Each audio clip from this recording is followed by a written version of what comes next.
Bem, eu sou o Carri Costa, estou aqui no Teatro da Praia junto com essa pessoa maravilhosa que é o Oswald Barroso. A gente veio aqui para bater um papo, né, Oswald? Sim, disseram que a gente fizesse e vamos... O Teatro da Praia fica aqui na Praia de Iracema, pertinho do Centro Cultural Dragão do Mar, é um teatro periférico do Dragão do Mar, nesse grande entorno dele aqui, que poderia ter muito mais espaços culturais, museus, galerias, espaços para teatro. E Oswald teve um teatro aqui pertinho também, não foi, Oswald? Eu fui quase vizinho do Carri, só que era na rua Dragão do Mar, que um quarteirão daqui, exatamente mais ou menos nessa altura. E morei dentro desse teatro como o Carri mora, do Teatro da Praia, mas eu não aguentei muito tempo, porque fiquei endividado. As dívidas acontecem, né? A dívida foi... E aí eu tive que sair correndo para não aumentar a dívida. Cara. E aí eu fui fazer teatro de rua com teatro de careta. Passei uns anos ainda fazendo teatro de rua com teatro de careta. E depois fui sistematizar minha experiência de teatro, escrevendo livros, né? Eu escrevi 3 livros sobre o teatro popular tradicional, Rei de Congo, depois Teatro como Encantamento, Bois e Reisado de Careta.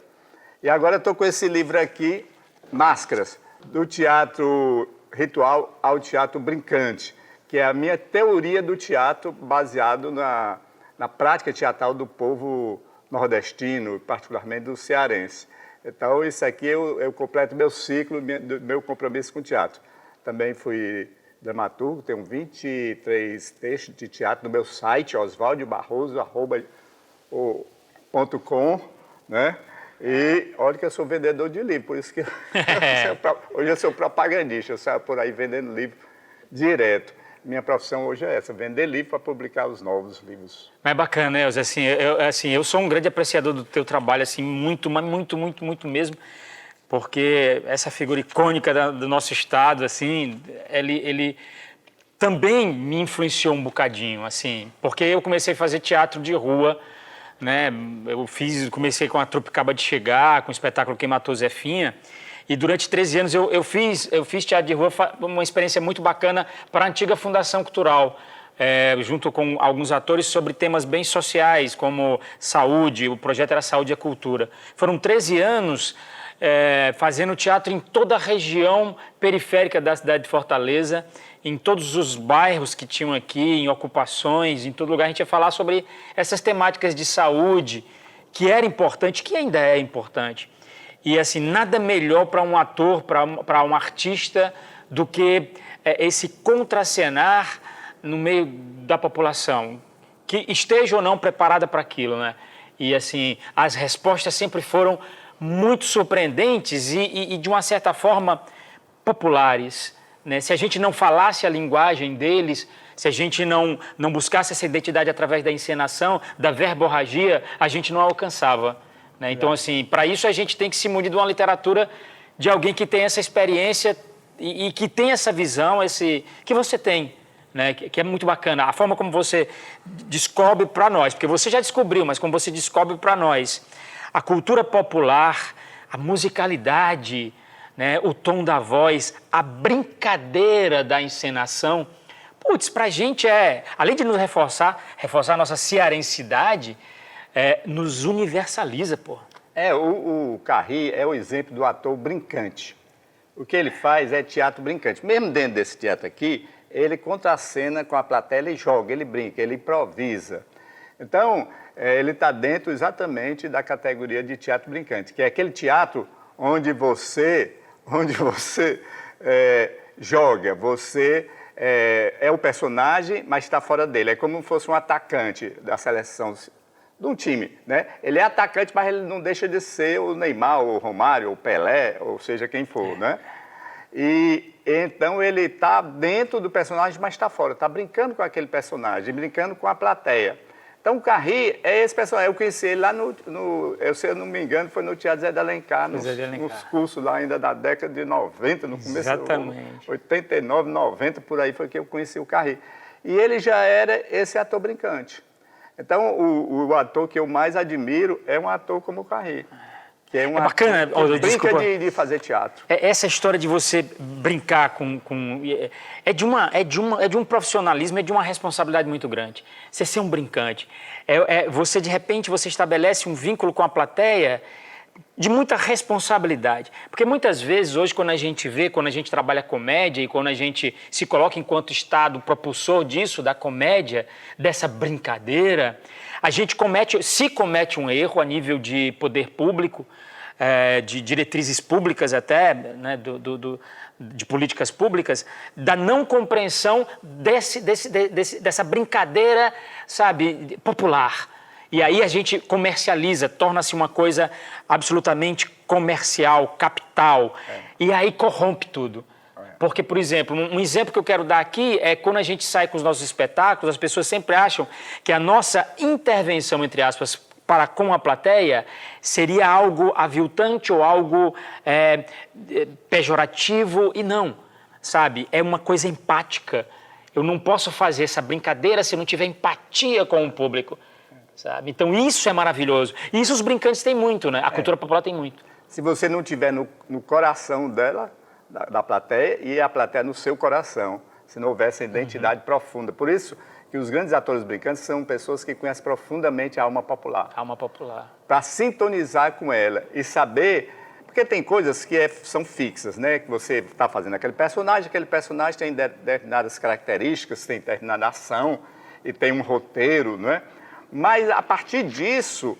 é improviso, isso você faz improvisar. E para improvisar tem que ter um insight na hora. Você está em estado de criação constante. Não é que você decorou aquilo e vai repetir. Você não está repetindo nada. Aliás, um bom ator brincante nunca se repete, né? Ele sempre é novo. Tudo dele é novo. E tudo pode aparecer na hora. Esse cara que tem essa capacidade de receber o santo, os santos risonhos, porque os santos também são risonhos. Os deuses também riem. Se ele tem essa capacidade de receber esses deuses que riem, ele é um grande ator. Isso é que é o cara inventivo, tem a poesia cômica, né? Que é uma poesia que dá alegria. Isso é a melhor poesia que tem. Isso é uma coisa fabulosa que a gente pode, até para as pessoas que estão assistindo, né?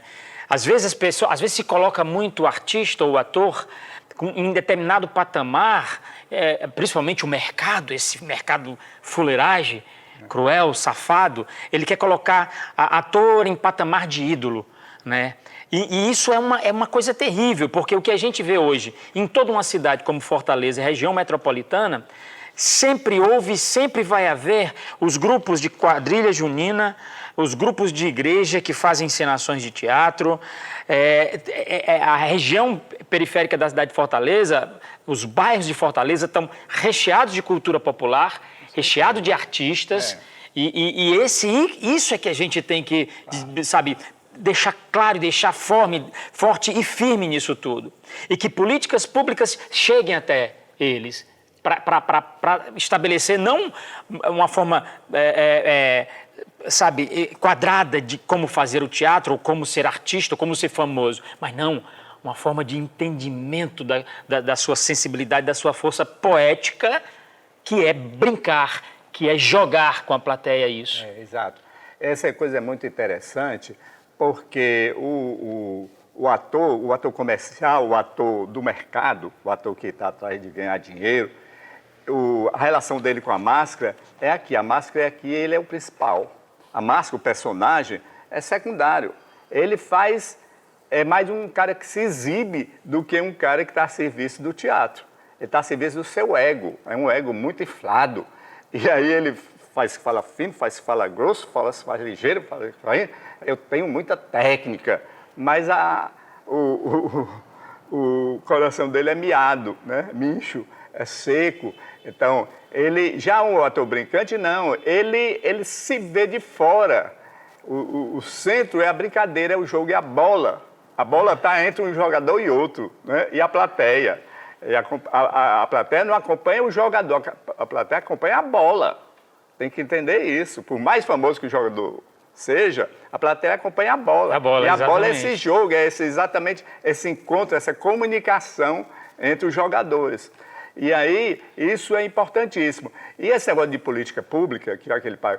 Rapaz, a pessoa querendo fazer, porque o pessoal assim, mas não tem dinheiro, não tem dinheiro. Não, abra espaço para os artistas que eles povoam os espaços. É verdade. Abriu os espaços aqui no Dragão do Mar para os artistas, a gente povoou aqui, transformou em teatro. Cada casinha dessa teve como sustentar, o Carreira sustenta até hoje, entende? Quando eu fui gestor algumas vezes, foi um erro meu ser gestor, mas eu fui gestor. Eu fazia o seguinte, olha, está aqui esses prédios públicos que não tem serventia nenhuma, estão parados, estão abandonados, semi-abandonados, entrega na mão dos artistas que eles resolvem. Verdade. E eu entreguei, fizemos o Centro de Ativação Cultural, lá no Pirambu, no Zé Walter, no Mucuripe, num bocado de coisa, no interior também, em vários lugares, e botou os artistas tudo dentro, que eles geriram aquele espaço, dali saiu projetos, sem precisar nem de ajuda. A ajuda do Estado era essa, abrir espaço, não atrapalhar. Uhum. Se o Estado não atrapalhar, seria ótimo. O problema é que ele, não, na praça tem que pedir licença, não sei o quê, né? E aí tem que não sei o quê, aí tem que pagar imposto, aí cara, você é difícil, entende? E o teatro é uma coisa, é a arte mais importante. Eu, por exemplo, eu era poeta, mas as minhas poesias num livro ficavam morto, né? Eu quero ver a minha poesia viva, vivendo. Então, o que é? Ir para o teatro. O teatro... E eu era pintor também, era músico, aí onde é que eu podia exercer essa poesia? No teatro. O teatro é uma arte de múltiplas linguagens, de todas as linguagens. É a arte mais importante, porque junta todas as outras. O pessoal hoje chama performance, né? Uhum. Eu fiz até um pós-doutorado sobre performance afro-ameríndia lá no Rio de Janeiro. Mas o teatro é essa arte que junta todas as outras. É a arte onde a pessoa se realiza mais completamente, onde a poesia pode se expandir e se tornar viva, porque ela fica entranhada no corpo vivo das pessoas, não é? Ela não é morta dentro de um papel, ela é viva, ela pulsa, ela respira, ela tem coração batendo. Putz, cara, é isso. Interessante, assim, quando a gente fala da alma do artista, né, e assim, a alma do personagem, né, então, assim, como é fazer esse link, sabe, com a plateia, é de uma responsabilidade muito grande. Porque ela tem que vir acompanhada dessa emoção, desse afeto, dessa paixão, né? Então, assim, às vezes, quando se direciona muito o artista ou alguma pessoa que tem alguma tendência ou que é percebido que ela decora bem um texto, ela se emociona com facilidade, ela tem uma postura, ela tem uma voz, né? Essa pessoa vai ser um ator, vai ser um artista. Ou seja, está sempre de fora para dentro isso. Não de dentro para fora, é sempre muito papel de bombom. Quando a gente consegue fazer com que o artista entenda que a coisa é muito mais, sabe, de dentro para fora, de que o valor é muito mais importante, sabe, é muito mais construído. Agora, como fazer isso sabe, se muitas vezes ele abre mão da sua raiz, ele abre mão do seu piso, ele importa convenções, ele importa caixinhas e vai se moldando em caixinhas, em coisas. E aí ele fica, de uma certa forma, até meio corrompido, porque acontece aí, a meu ver, pode ser que eu esteja errado, um distanciamento do povo, um distanciamento da pessoa, do ser humano. O artista é aquele que tem os personagens dentro. Você só pode fazer bem um personagem se ele tiver ele dentro de você. Você tira de dentro de você o personagem, né? E então é como você tem, o pessoal tem o do signo, o santo, cada pessoa tem o seu orixá, o seu caboclo, né? Eu sou dos catimbó, né? O negócio meu é caboclo, eu tenho uns caboclos. Eu tenho uns caboclos. Entende? Aí você tira dentro de você. Você só pode ser um grande ator se você tiver muita multiplicidade de personagens, se você tiver uma vivência muito forte, muito grande, muito rica e muito diversa, se você conseguir ter empatia pelo planeta, pela vida. E ainda tem mais uma coisa, todos os personagens têm uma referência nos animais, nas plantas, na natureza, não é nem do ser humano. Por exemplo, os atores brincantes, os atores dos reisados, dos índios, dos torém, das brincadeiras africanas, e eles sempre constroem o ator a partir de um animal ou de uma planta. Esse personagem parece tal animal. A partir do corpo daquele animal, porque nós temos animais, nós somos animais também, temos animais também. E a planta também temos dentro da gente, até porque a gente se alimenta delas, né? Então, para construir um personagem, para tirar o personagem de dentro de você e fazer ele eclodir, você tem que se ligar a que elemento da natureza ele corresponde, para você tirar. Então, é um cara sintonizado com o planeta, tem que sentir. Por isso que os grandes atores que têm contato com a natureza são extraordinários, porque eles conhecem cada característica de cada bicho, de cada planta, de cada pedra. Pode ser um personagem, até uma pedra, né? Conforme o tipo de pedra, tem vários tipos de pedra. O pessoal diz que vive só planta animal. Não, tudo é vivo. O planeta é um corpo vivo. O planeta é vivo, né? O pessoal está falando agora, é orgânico. Inventaram esse negócio de orgânico. Pois é. Então, você tem que sintonizar esses elementos da natureza e ver onde eles estão dentro do seu corpo para você expressar, manifestar aquilo. Não tem? O grande trabalho do ator, primeiro, é se desenvolver. Se desenvolver é desenvolver sua espiritualidade e sua capacidade de receber o santo. Segundo, é ter a capacidade mediúnica. Primeiro é da vidência, né? De você se desenvolve sua vidência de você perceber o invisível. Você perceber coisas que outras pessoas não percebem, só você percebe. Você desenvolveu a capacidade de perceber. Dizem que o ser humano só percebe 6% do seu entorno em relação aos outros seres vivos, né, da natureza. E tem gente que nem isso não percebe, né? É verdade. O artista é um cara que percebe pelo menos 10%.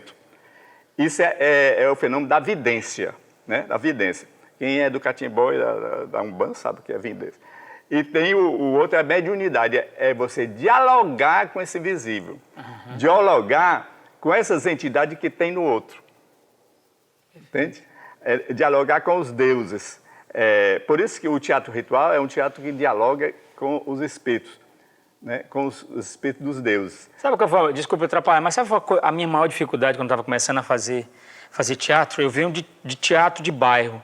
Né? Então, assim, o que me construía era isso, era o teatro de bairro.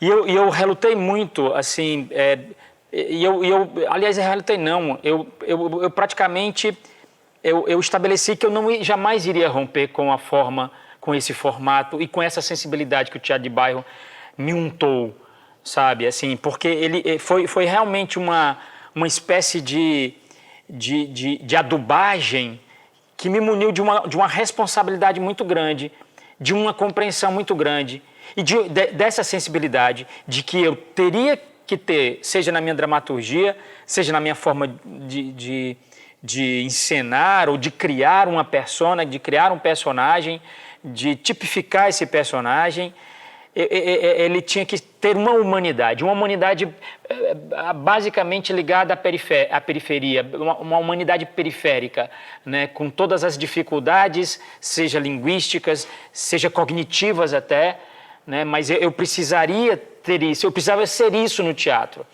Então, assim, eu sofri muita pressão, porque quando você entra e se aproxima do universo acadêmico teatral, as pessoas começam a te cobrar um determinado intelectualismo, começam a te cobrar uma determinada... Toda vez quando eu fazia mergulhos dentro da literatura teatral, esse próprio mergulho me fazia voltar à periferia, me fazia voltar ao bairro, me propunha isso. Por mais que o universo acadêmico, e por mais que muitas vezes as pessoas achem que você tem que realmente galgar todos esses... Né, o objetivo é a grande emissora, o objetivo é ser o grande ator nacional. Eu sempre discordei disso e eu não fazia parte da minha história. Eu sempre fui muito moleque, né? Então eu sempre mergulhei nessa molecagem e nessa coisa que é brincante. Eu não acho que o moleque... A gente diz, o Ceará é moleque, o Ceará é brincante. Essa molecagem é uma coisa do século passado. Quando eu digo do século passado, do início do século passado, que deu... Né, que o Ceará moleque foi na literatura foi impresso no início do século passado, mas esse Ceará brincante, ele é milenar para mim, porque ele vem do índio também. Claro, isso. é do índio. O índio brinca a vida toda. A vida toda. O índio tem horror a trabalhar e a ser mandado. A ser mandado, Ele brinca, ele só passa 3 horas do dia provendo o seu sustento. E ainda faz brincando. Ainda consegue obter a sua alimentação brincando. O resto é só para brincar.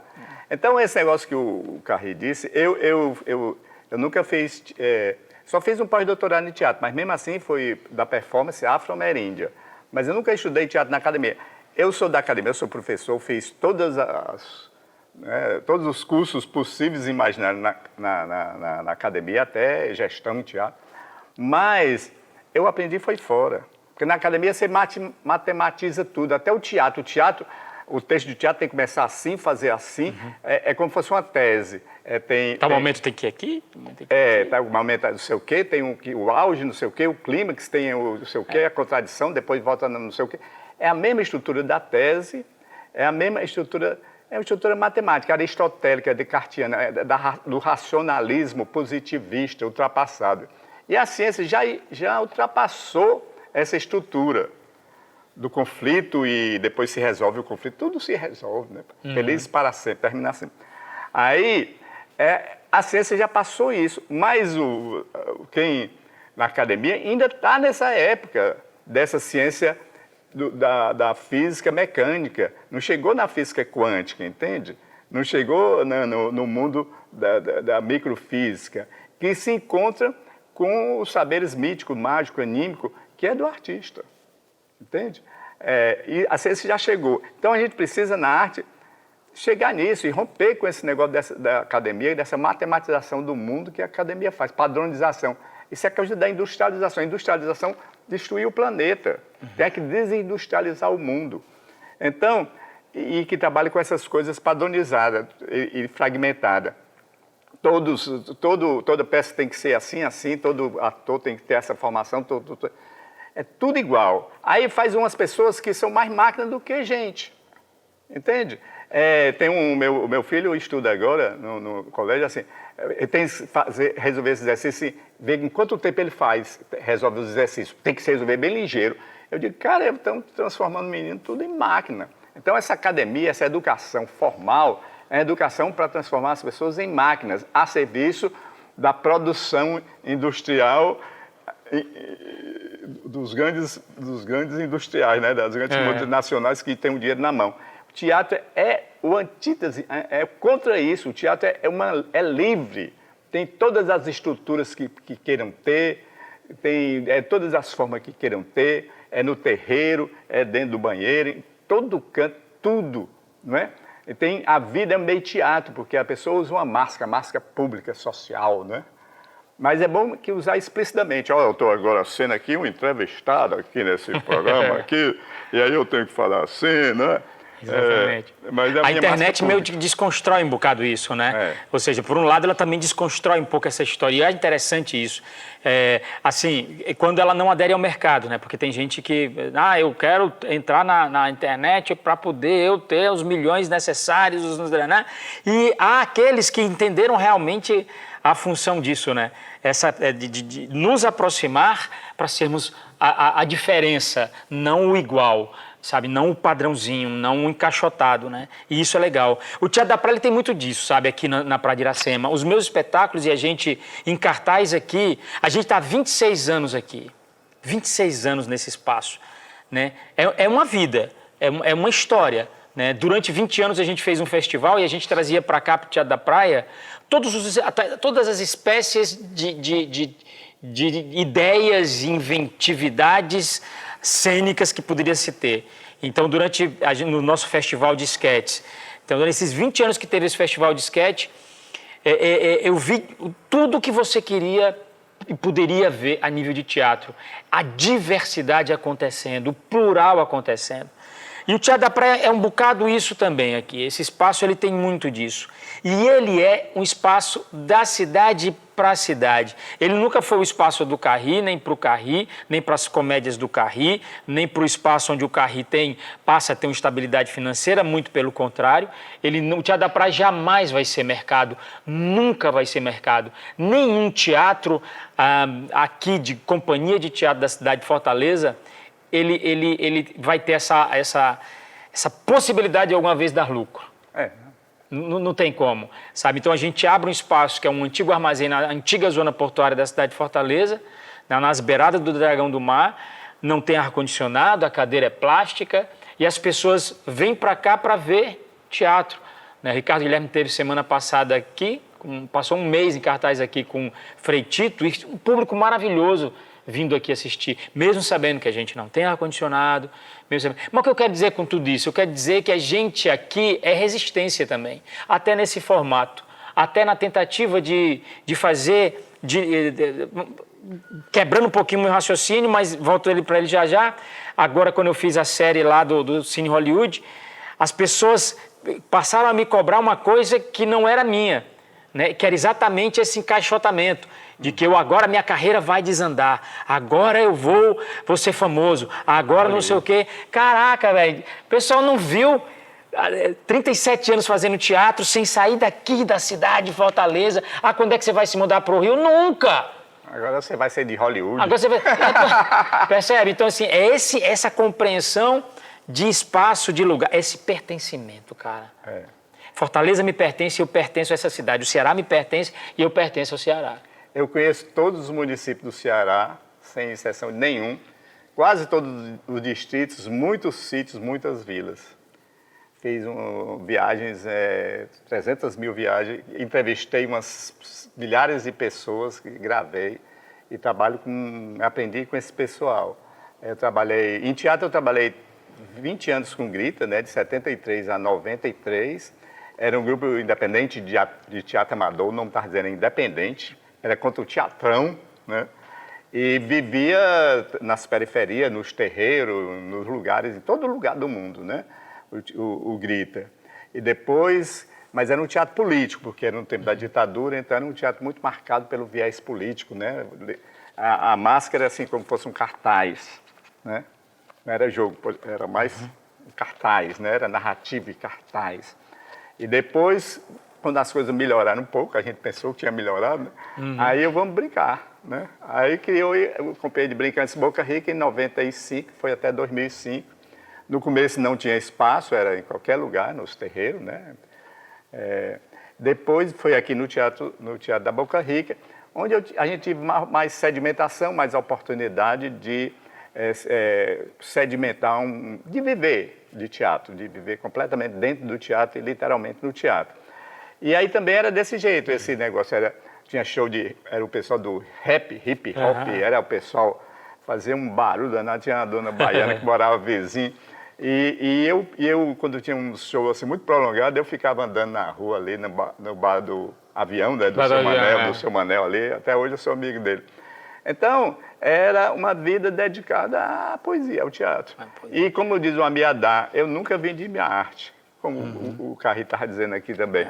Eu ganho dinheiro com outras coisas, mas com arte mesmo, no que eu gosto, eu tenho um pacto com a minha mulher, olha, eu não tiro um tostão de casa também para fazer esses livros, esse teatro, mas também não boto nenhum. Cara, se virar de outro jeito aí. E a gente sobrevive dentro dessa história do teatro na cidade de Fortaleza, né? Assim, nós somos quase assim, temos uma geração um pouco distante, mas eu tenho um orgulho muito grande da nossa história, sabe? Um orgulho muito grande, uma tentativa desse reconhecimento, de reconhecer os grandes artistas da nossa história, sabe? Porque eu acho que isso é o que nos dá piso, isso é o que nos dá chão. Isso é que rompe com esse complexo de vira-lata. Um artista com complexo de vira-lata é a coisa pior do mundo, velho. Olha que eu tenho um cachorro chibatinha que é vira-lata. Mas um artista com esse complexo, cara, assim... Você ter um vira-lata em casa, um cachorrinho brincando é massa. Mas essa sensação do artista achar que nós somos inferiores... Eu estou brincando. Né, é uma coisa muito maluca isso. Né? Achar que a nossa cultura, a nossa arte começa cada vez quando surge um novo ator, tudo bem, pode dar continuidade a um pouco mais essa arte. Mas a gente já teve quem pisou nos tablados dessa cidade. Mas o artista bom é o vira-lata. Vira-lata é a arte, é a raça mais resistente, porque é mistura de todas as raças. O artista que é um vira-lata é você. Você é um vira-lata sim, assuma. Eu sou vira-lata, eu quero ser vira-lata, eu queria ser mais vira-lata que eu abri dos paus, né? O Carri não ficou aqui. Eu abri. O Carri segurou as pontas. Foi o cara que segurou as pontas aqui no entorno do dragão. Foi o Carri. Entendeu? É o homem que é mais vira-lata. Eu sou vira-lata. Tem horror a cachorro de raça. Tem horror. Sim, nesse sentido, não faz a minha praia também, não. Mas eu estou entendendo, eu estou entendendo. Entendeu? O que eu quero dizer com relação ao vira-lata é esse também. complexo, né? Aquela coisa de Mas a gente tem que mudar esse termo. Vocabulário. Mas é interessante, eu acho que é interessante a gente alterar isso também, eu concordo com você. Porque realmente é uma visão que a gente tem até um pouco preconceituosa, como se o vira-lata fosse uma coisa bem pejorativa. E na realidade, talvez ele seja o mais popular de tudo, né? E é o mais resistente. É o mais resistente. Vira-lata. Né? É o que sobrevive. É o vira-lata. Né? Nas ruas. Então, boa reflexão sobre isso. Artistas vira-lata, assumido. Somos esses vira-latas. É complexo vira-lata, complexo não. Orgulho de vira-lata. Rapaz. Orgulho de vira-lata. Tem que ser assim, cara. A humanidade está precisando mudar esse vocabulário dela, sabe? Dizer, pessoa burra. O burro é um animal inteligentíssimo. Jumento, então, cara, jumento é inteligentíssimo, cara. É jumento, burro, vira-lata. Agora eu não sou, meu pedigree é lá embaixo, ó. Entendeu? Porque é o artista que está aqui, que está no mundão, no povão, de corpo inteiro, de alma, vivendo. Eu vivi 10 anos da minha vida no meio dos pobres. Morei em casa de operário, morei em todo buraco fugindo da polícia, né? Vivi e sei o que é isso, eu conheço essa coisa.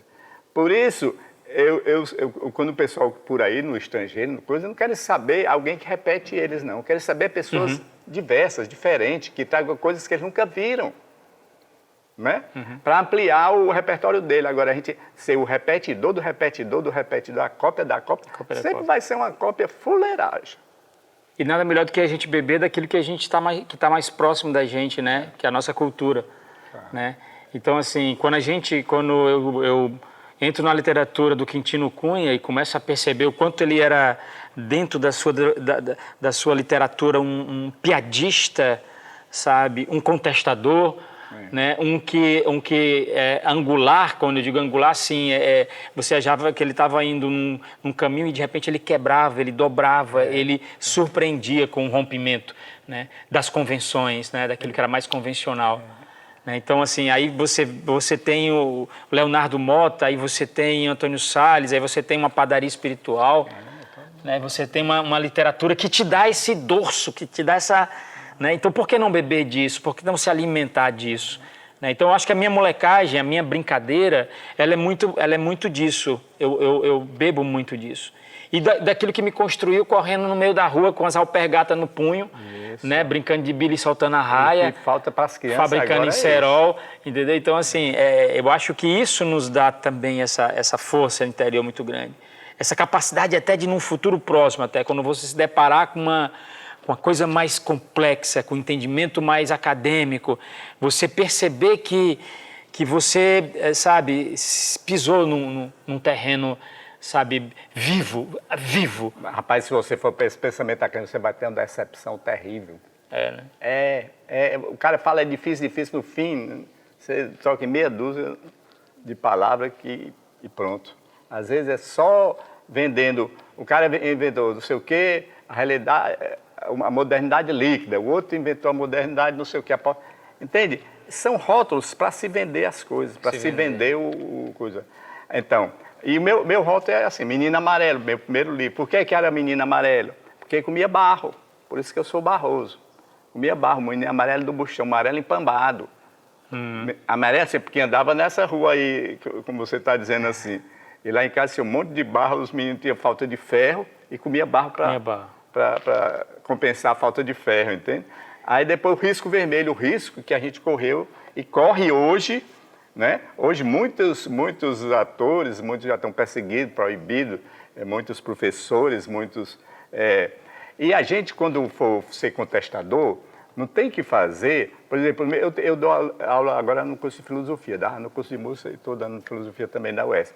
Os caras vêm falar do movimento LGBT. Aí começa na Grécia, vai para a Europa, da Europa para os Estados Unidos, depois vem para o Brasil. Eu disse, e o Zé Tatá, cara? Você não falou do Zé Tatá, cara? Da burra preta, daquele Madame Satã. Esses é que são os precursores do movimento LGBT aqui no Brasil, da sua terra. Você é universal, não é porque você fala a linguagem dos europeus, não. Você é universal porque você vai fundo na sua particularidade, no seu mundo. O centro do universo é você. é seu lugar. Aqui é que é o centro do universo. Se você for fundo, não ficar na superficialidade, só repetindo as coisas, você é universal. Pô, é muito bacana esse pensamento, cara, é muito, sabe, porque nos abre afetos, né? Porque, por exemplo, assim, eu vim de Pacajus, que é uma cidade próxima aqui a Fortaleza e tal, Pacajus pertinho, então, assim, a memória me remete a personagens da própria cidade, sabe, que tem essa universalidade, né? E que são típicos, né, que a gente chama, né? Então, assim, tinha a mãe que rezava, a rezadeira, sabe? Eu nasci de uma parteira, tá entendendo? Então, essa ancestralidade reconhecida, entendida e linkada afetivamente com você, ela é o que pode mostrar o que mais universal a gente pode ter. Ou seja, às vezes você vai em todos os lugares desse planeta, sabe? Uma referência que você tem na cidade onde você nasceu e facilmente você linka com tudo, né? Com a natureza até. Você vê os homens mais sábios não são aqueles que estão na academia ou que estão na frente do computador, são aqueles que estão em contato profundo com a natureza, que se veem como parte da natureza. Um índio, ele olha para uma planta, ele sabe o nome de cada parte, como ela se comporta, qual é a relação dela com o meio, com os astros, com o tempo, com as coisas. Naquela planta ele descobre a época do ano, se vai ter inverno, se não vai ter, como é que vai ser, e que terra é aquela, que cidade. É um pensamento 10 mil vezes mais complexo do que a academia. A academia é matemática, simples, 2 e 2 são 4. 2 e 2 não são 4, cara, não existe duas coisas iguais, como é que 2 e 2 são 4? Se um não é igual a um, não existe nada igual a outro. 2 e 2 não são 4, só na matemática mesmo. No mundo, na vida, 2 e 2 não são 4 de jeito nenhum, que um não é igual a um, de jeito nenhum. Essa diversidade. Nenhuma cadeira de plástico dessa vai ver se tem uma cadeira igualzinha, não tem. É diferente. Tem um risco aqui, outro acolá, ou saiu minha nada assim. Quanto mais uma coisa viva, entende? Não, é verdade, é verdade. E assim, essas desconstruções, elas têm que acontecer. Às vezes, assim, a gente está... E eu acho que o tempo, hoje, ele pede isso, essas desconstruções. Exato. Né? A gente tem que desconstruir algumas coisas. Obviamente, como é que você pode ocupar espaços interessantes dentro de você se ele está absolutamente lotado, atolado de coisas que não são suas até. Exato. Não são essencialmente suas. Exato. Né? Então, assim, realmente essa desconstrução ela tem que acontecer. Então, o artista também tem que se desconstruir, sabe? Então, quando eu vejo escolas de teatro que dá essa gás, dá esse estímulo para dizer, olha, faça isso, se comporte assim, objetive isso, que você vai ser um grande ator. O que é ser um grande ator? O que é ser um grande artista? Olha, você tem que cantar, interpretar, dançar, fazer malabares, tem que saber fazer tudo.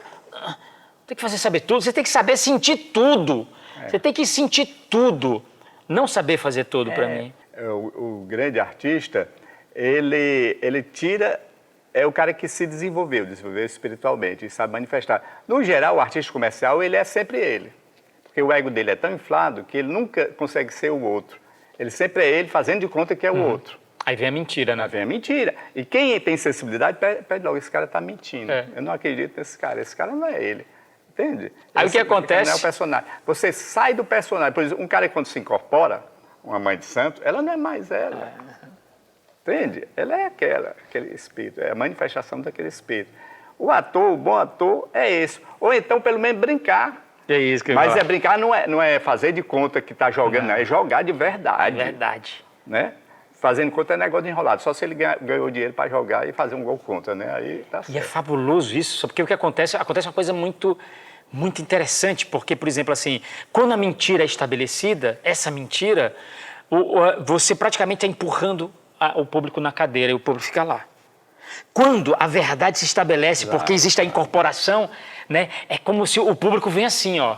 O público vem, ele tá ali. Aí o brincante que faz, ele diz, é mentira, eu tô frescando. É claro, o público sabe que ele tá frescando. Aí o público, tá, né? Aí depois vem de novo. Então, ele tem esse domínio de, sabe, de brincar e de pegar, eu vou pegar você pra mim, pra essa cena, pro meu eu, e depois eu vou te dizer que não, é brincadeira, tá entendendo? Aí o público pira, porque ele tem essa variação de emoção, esse rompimento, né? Rompimento. Explode, cara. Muito massa. É o imprevisto, né? Imprevisível que corta a expectativa, né? Essa coisa da máscara, a máscara, ela é verdadeira. Tem gente que não usa máscara, mas é como se estivesse usando. Aí é uma mentira, porque você está querendo passar que aquilo é a sua cara. Não é a sua cara, aquilo é uma máscara. Aquilo é a máscara do personagem, porque você está incorporando ele. Entende? Ali é verdade aquela máscara. Agora, você usar sua cara e para fazer de conta que é o outro, mas não dá. Cara, isso é muito... É um barato. E a máscara é muito... Como os grandes grupos de teatro do mundo, né? A Ariane Muschkin, do Teatro Solé, por exemplo, Peter Brook, eles trabalhavam isso, porque o cara que usa máscara, ele neutraliza a expressão facial dele e ele tem que dar expressão ao corpo todo, né? Então ele consegue falar para distâncias muito grandes e tocar o espectador, porque ele trabalha com o corpo inteiro, não é só com o rosto, né?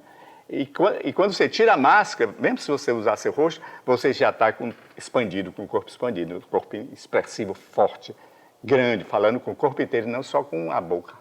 Um dia eu fui falar com o pessoal de casamento junino, né? Assim, eu não dar aula não é minha praia, assim, eu nunca fui, não consigo, não tenho, até porque eu estou sempre no palco. Eu acho que de 12 meses, eu passo praticamente 8 meses em cartaz, seja assim, em tempo variado. Eu nunca tenho tempo, também não saberia dar aula, mas eu sempre converso com pessoas sobre teatro e tal. E aí fui bater um papo com as pessoas, eles queriam fazer entendimento sobre a comédia, fazer rir dentro de um casamento junino. E a gente começou a bater um papo sobre isso. Na realidade, eu aprendi muito mais com eles do que eles comigo. Entendeu? Assim, eu comecei... Só que eu comecei a juntar aquilo que estava um pouco separado. Sim. Entendeu? Eu disse, não... Isso, sabe? Vamos entender isso nisso, puxar isso aqui para isso aqui e saber que vocês são a raiz e que o que vem de fora é bem Nutella, é bem aquela coisa comercial, tá entendendo? Então o que vocês podem puxar da comunidade é muito mais interessante, tá? Então se os personagens forem intitulados o nome de pessoas que o bairro conhece, né? A probabilidade de o bairro abraçar isso aqui é muito maior. Isso é importante, essa pedagogia. O mestre de um grupo tradicional popular, de um teatro ritual, de um teatro brincante, ele não fica na frente, de frente para os outros, dando aula. Não é como o maestro que faz assim. O mestre, ele fica na frente da brincadeira, bota uma criancinha, os filhos dele, perto dele, o menino chora, mas ele fica aqui. E ele passa energia para todo mundo e ele catalisa a energia de todo mundo. Ele é a referência daquele brinquedo. Então, ali, ele está comandando tudo aquilo através de uma energia fortíssima. Ele não está fazendo discurso. A pessoa aprende com o corpo, com a alma, com o coração inteiro. Entende? Aprende fazendo. E quando, por exemplo, se um brincante não está conseguindo fazer, ele vai para perto do cara, fica, não sei o quê, incentivando, olhando para o cara, passando energia. E, né, se é muito duro demais, ele pega a mão e faz assim, solta essa mão, cara. Entende? Mas ele não é através de discurso. Discurso não ensina nada a ninguém. Ensina o exemplo, o contato. Entende? Por exemplo, a irmã Dulce, eu estava vendo a irmã Dulce com os pobrezinhos da rua, né? Como é que ela passava. Ela não dizia, meu filho, tenha paciência, não. Ela pegava a mão daqueles caras com a cara toda cheia de caroço, toda arrombado, morador de rua. Ela passava a mão na cara deles, abraçava, cheirava, entende? Aquilo, o cara ficava assim, cheio de si, ficava contente. A alma dele florescia. Porra, ele virava outra pessoa, porque ele tinha recebido amor. A palavra é amor, né? E energia limpa, energia leve, luz. Isso é o que nos arrebata. É só isso que pode nos arrancar desse egoísmo, muitas vezes, que a gente tem. Dessa bobagem de querer ser ponta, de querer ser protagonista, sabe? Que coisa mais babaca é o protagonismo, em todos os aspectos. É babaca sim, sabe? Não se mede um bom ator pela quantidade de falas, mas eu acho que pela alma, por esse afeto, sabe? sabe? Pelo abraçar, pelo estar junto, né? E eu aprendi isso, eu aprendi isso porque eu comecei a fazer teatro. No bairro, cara, a gente artesanalizava tudo. A gente não tinha literatura para aprender nada. Era 1983. A gente cismou de fazer Paixão de Cristo. Como fazer Paixão de Cristo sem nunca ter feito teatro? Como fazer cenário, figurino, decorar, interpretar, fingir ser outra pessoa, convencer a todos da comunidade que aquilo era uma grande verdade, sem nunca ter feito. Caraca, é uma coisa surpreendente, porque você não tem nada. Um bairro não tem nenhuma biblioteca, que na época não tinha, onde você pegasse uma literatura, que eu fui ter acesso há muito tempo depois, para o que é isso que eu estou fazendo? Como é que se faz? A gente sentou e, como os índios, a gente costurou o nosso cenário e o nosso, sabe? Então, essa artesanalidade, essa coisa que é da alma, que a gente tem que puxar, porque está tudo dentro, cara. O mundo devia se desindustrializar e ser Artesanal. artesanalizar, Exato, como você fala. Não sei se tem essa palavra, mas o Carrinho inventou e eu estou usando, né?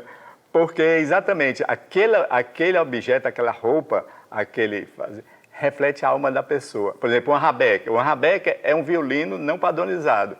Cada rabeca, o cara diz, vou fazer uma rabeca para mim, eu quero esse som, ele imagina o som. Para me arranjar esse som, eu tenho que pegar da árvore tal, e ser nesse formato, assim, vai lá na árvore, estuda a árvore, não, essa daqui, não sei o quê. Aí sai a rabeca, que é o coração dele. Entende? Isso, do modo geral, essa coisa da não industrialização. Se por exemplo, esse negócio de iluminação, né? Tem a gente fazia coisa que era com... lata de leite, mas fazia isso mesmo. Botava luz, tudo. Reinventa o teatro. No mínimo, você vai ser originalíssimo. E o Teatro da Praia, mais uma vez eu puxando para o Teatro da Praia é muito isso. O Teatro da Praia é muito isso. Sabe? Quando as pessoas entram aqui, elas sentem uma energia muito bacana, sabe? O que a gente vê nas paredes do Teatro da Praia são obras de arte. A gente tem sempre uma pintura que a gente ganhou de alguém nos dá um quadro e a gente, esculturas, sabe, instalações, a gente está sempre colocando no Teatro da Praia. Eu ainda vou ver esse Teatro da Praia cheio disso aqui. Porque, assim, ele tem uma energia de casa, ele abraça com muita facilidade. As pessoas esquecem do quanto ele é quente e quanto o calor aqui. Então, quando quebra um ventilador é terrível, sabe, assim, porque fica bem quente. Mas as pessoas gostam muito daqui, sabe? E eu acredito muito por isso. Então, não que a gente não tenha uma responsabilidade com o espaço, a gente tem essa responsabilidade, sabe? A gente mantém isso dentro de uma responsabilidade física, estrutural, mas dentro dessa ótica também, de que ele é casa. É casa e é seu retrato. Você vai no Teatro da Praia, você vê o Carri. É bem por aí mesmo, cara. Entende? É seu, expressa você, é manifestação da sua alma. Então, é do seu espírito, né? Então, é uma coisa... Eu acho que a gente é muito apaixonado por isso, muito. sabe? Eu acho que a gente é muito apaixonado. Você é um exemplo de paixão, sabe? Que a gente percebe a léguas de distância, assim. Porque a experiência de Ceará que você tem, né? O conhecimento de Ceará que você tem e que está impresso na tua literatura e que está na tua alma, sabe? É só você chegar no espaço e ouvir tua palavra, a gente já começa a sentir isso tudo. E isso é legal, sabe? Então, referências que a gente precisa. Eu digo a referência de Ceará, sabe qual é? A maior é nos terreiros. É nos terreiros. Terreiro de Umbanda, de Catimbó, de Macumba, como o pessoal chama. Não é de Candomblé, porque aqui os candomblés são imitados da Bahia. Aqui era esse nome. Porque lá você vê coisas que se desapareceram no mundo inteiro, ainda tem lá. Tem as raízes todas da gente mais profundas estão nesse lugar. Esses lugares me ensinaram muito. Ensinaram, inclusive, a atuar. A pessoa não fica atuada? Atuado, Pois atuar é aquilo, cara. Uhum. Atuar é aquilo. Quando a pessoa sai dali, aquela filha de Santa Cruz, ela não sabe mais nem o que fez. Ela era totalmente aquele espírito. Ela saiu disso, ela entregou-se todo, tá aí, pronto, tá da vida aquele. Entende? Aí depois é uma pobrezinha lascada que, né, mora numa casinha bem pobrezinha, mas ela se atua como ninguém. ela se atua como ninguém. Isso é bárbaro, cara, porque eu já senti isso, assim, eu tenho uma personagem que eu faço que se chama Kika, do espetáculo As Vizinhas. Ela é uma senhora de periferia, de subúrbio e tal, mora num terceiro andar de um prédio, é uma ex-funcionária pública aposentada, vive de aposentadoria. E às vezes, eu já fiquei muito em cartaz, é um espetáculo que eu já estreiei, eu gosto muito de ficar em cartaz muito tempo com as minhas comédias. E ele é um espetáculo que eu estreiei em 2004, exatamente. Então, esse tempo todo, sabe, tem coisas que as pessoas chegam a comunicar, Rei, tu fez isso? Eu não fiz isso. Fez. A Kika foi assim hoje, sabe? É aquela coisa que ela vai tomando... é engraçado isso, é como se de repente, peraí, só um minutinho que eu vou colocar meu espírito aqui do ladinho, ele vai ficar bem aqui nesse cantinho, reservado nesse cantinho, e aí a Kika vai entrar e ela entra. Caralho. Você não sabe nem, Carrinho não sabe nem o que é que essa mulher vai fazer. Ele não pensou antes, não planejou isso, aconteceu, porque ele estava tomado por essa mulher. É incrível. De o jeito dela andar, de o jeito dela brigar e contracenar, né? Eu contraceno com Solange Teixeira, que é uma grande atriz da cidade. E aí, assim, ela disse que hoje a Kika estava imperdoável. Mas Às vezes, assim, tem culpa eu? Tem culpa eu? Né? Não, mas é assim, então não estava igual a ontem. E não estava igual a nunca, a nada. Né? Então, assim, é sempre... uma coisa assim, é sempre uma alma disposta a ser nova. Exato, isso aí é o imprevisível, que baixou. Tá. Eu conheço grupos assim, nas periferias, no interior, agora os grupos atuais dos teatros, porque hoje em dia eu saio um pouco de casa, porque eu tenho que me concentrar nos livros. Eu saio mais para vender livro, eu digo assim. e gente de teatro não tem dinheiro para comprar livro, não. Vendo bem pouquinho. Aí eu tenho que ir nesses eventos, assim, que onde tem gente que compra livro, né? Aí eu só saio mais com essas finais. Ou quando eu vou ser... Aí isso é imprescindível, minha presença, como aqui, ninguém podia, né? Baixar meu espírito aqui, o Carrinho podia até ser que ele recebesse.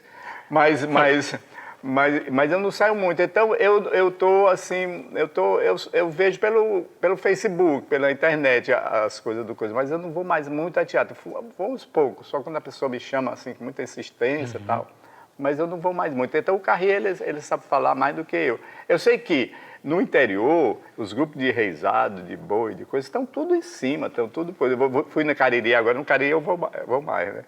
No Cariri agora, cara, tá mais forte do que nunca. Tá mais forte do que nunca. É uma resistência, uma capacidade de improvisação, de vencer essa dificuldade impressionante. Eu fiquei impressionado.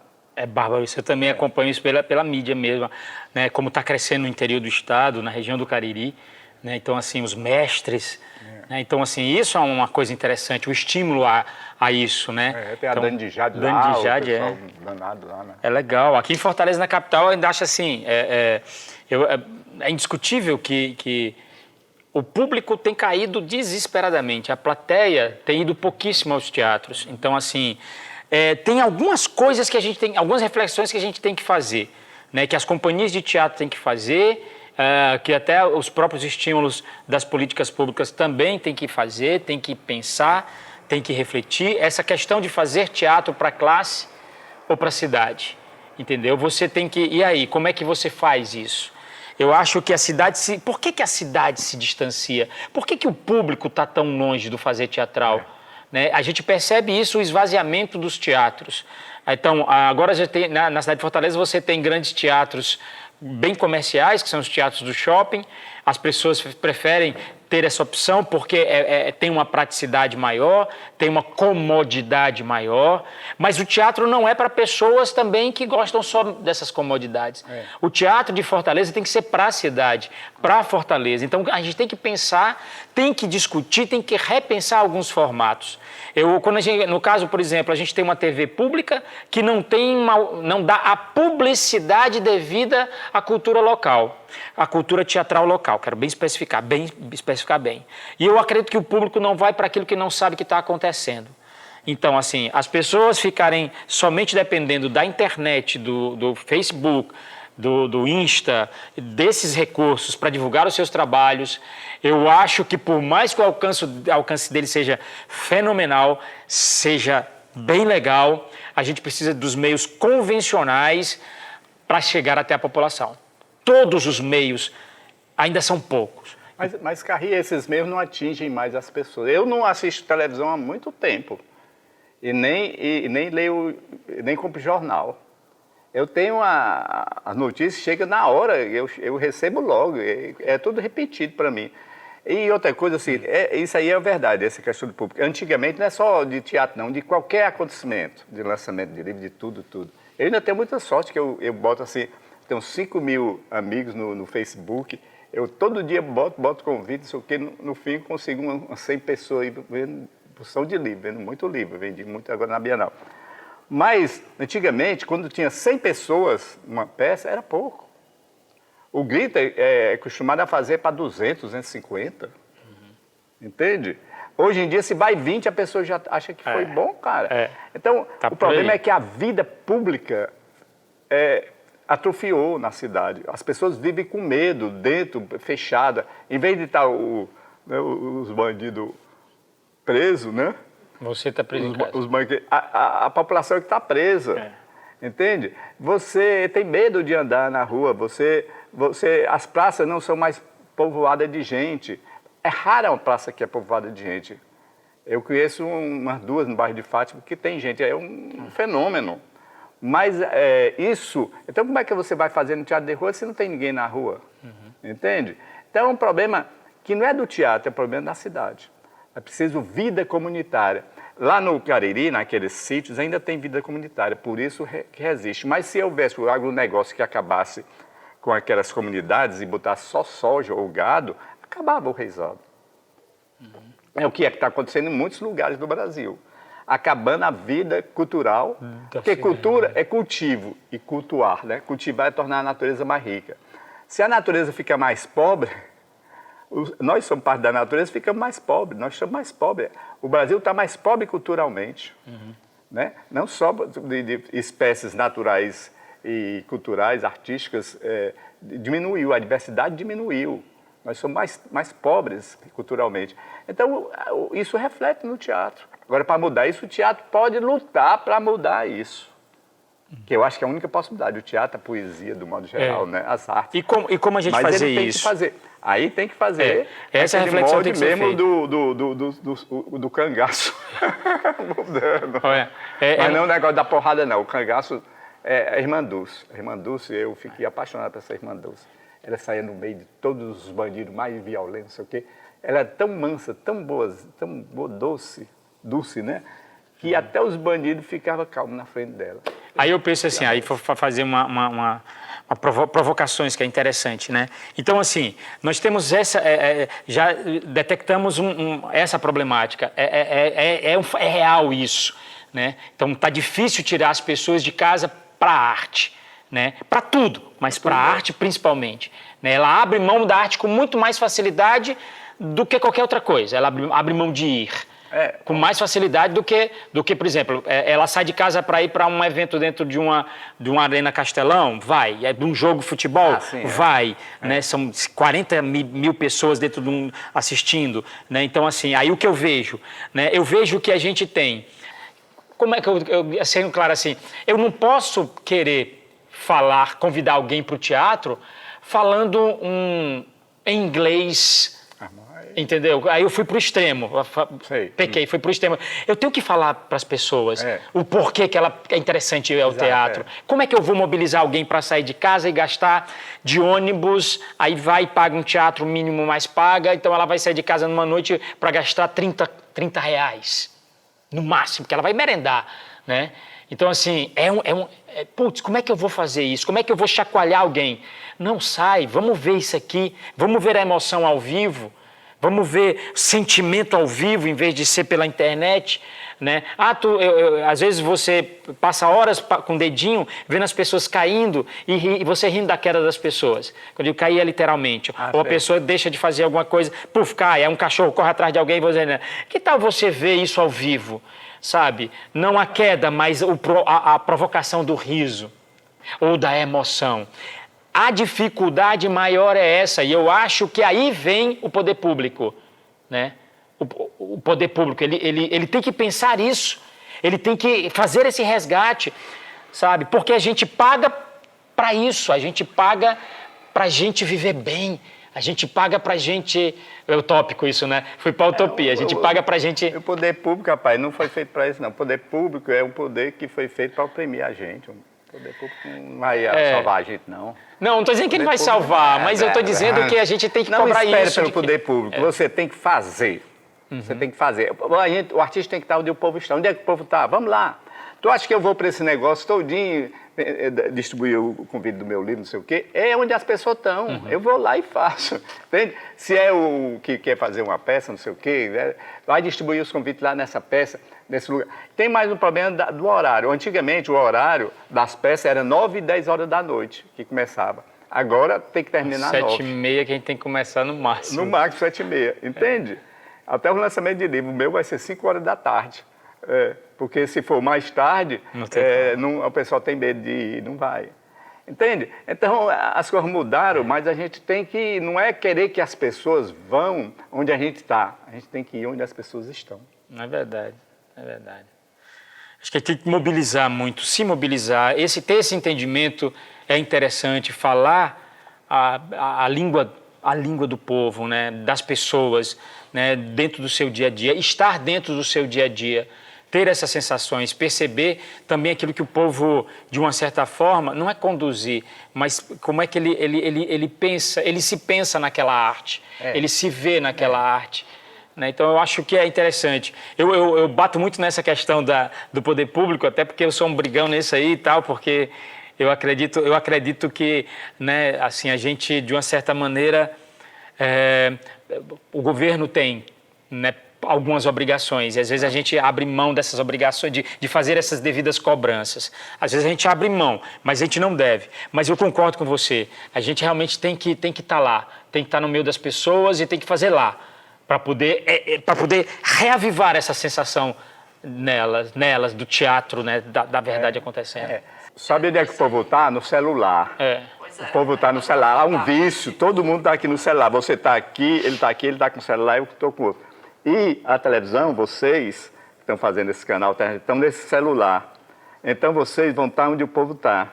É isso que tem que aprender. Agora, levar mensagens para dizer, olha, tem um cara do lado seu, pegue nele, fale com ele, não fique só olhando para mim, não. Você está vivo, né? Você está vendo e está vivo, cara. Aquela pessoa que está do lado também está viva e está vendo.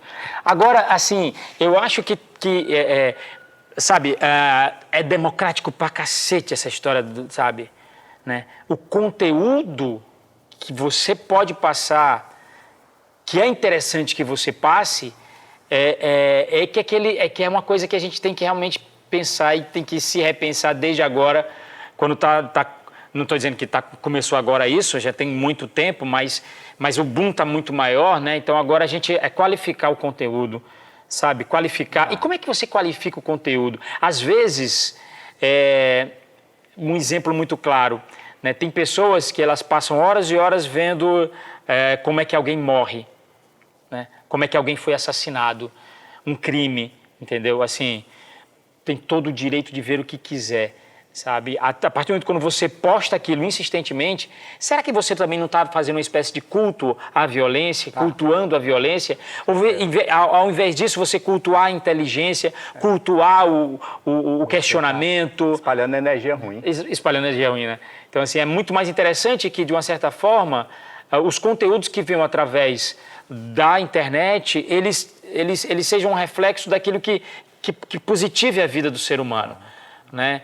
Mas vai tirar ele da realidade? Não, porque a realidade é positiva. Ao meu ver, sabe? No meu juízo, a realidade é positiva. Nós estamos vivos e viver é uma positividade. Né? Uma grande aventura. É uma grande aventura e é uma aventura positiva. É uma aventura de vida, não é de morte. É de vida. Né? Então, assim, eu vejo quando a gente tem conteúdos na internet que podem provocar isso, esses questionamentos, trazer a cultura, trazer a arte, pontos de vista, convergentes ou divergentes, mas que tenham essa sensibilidade humanista, né? Humana, é considerável. Eu acho que é por aí que a gente tem que caminhar. Com humanidade e com humanismo acima de tudo. A rede só vai ser interessante quando ela for bem mais tiver bem mais essa preocupação. Eu acho que a gente tem que voltar para os terreiros, assim, sabe? Vamos molhar esse terreiro aqui, deixar a areia baixar e vamos bater papo, vamos conversar. Vamos conversar sobre tudo, né? E eu acho que o Gara faz isso aqui, fez isso aqui com nós dois e está fazendo isso. E essa é uma proposta interessante, né, Oswaldo?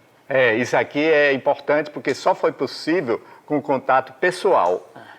O contato pessoal é indispensável para a internet, para o celular. Então, que o celular seja um veículo de manter contato, de combinar contatos, combinar relações pessoais, combinar o contato das pessoas com a natureza, com a sua própria natureza, com o seu lado animal, com o seu lado planta, com o seu lado natural, com o seu lado planeta. Isso é bacana demais. Então, eu acho que essa proposta, sabe, tem tudo a ver com a gente que gosta de conversar, que gosta de falar, que gosta de bater papo. Ótimo, né? Então, vamos à frente. Se você estivesse aqui, era muito melhor do que só estar assistindo aí, ó, cara. Chama a gente pra gente botar, conversar com vocês também ao vivo, né? E vem aqui pro Teatro da Praia. Teatro da Praia, vai bater papo aqui. Vamos bater papo aqui. Conversa. Aqui é um ótimo lugar para se encontrar. É demais.